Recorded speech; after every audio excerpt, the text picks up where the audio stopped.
మా ఫ్రెండ్ గానికి ఫోన్ చేసి కలుద్దాం అన్న. వాడు ఫ్లాట్కి రారా బిర్యానీ చేసుకుందాం అన్నాడు. సరే అన్నప్పుడు మిక్సీ మూత లూజ్ ఉందని వీడు బయటికి ఎగిరిపోయి మొత్తం మీద పడ్డ తర్వాత చెప్పిండు అన్నట్టు. అట్లుంటుంది వాళ్ళు. సో ఒక chicken curry separate, chicken biryani ఒకటి సపరేట్ చేసినాం అన్నట్టు. వాళ్ళిద్దరు చేస్తారు, నేను మాట సాయం చేస్తాను.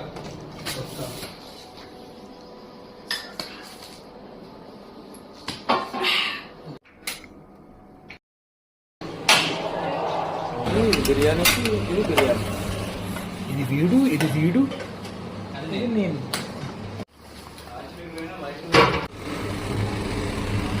ఇది చికెన్ బిర్యానీ, ఇది చికెన్ కర్రీ, ఇది ఇట్లా వేయాలి. మధ్యలో పెట్టి పడుతుంది. 30 సెకండ్లు 40 సెకండ్ల వీడియోలో గంట 2 గంటలు.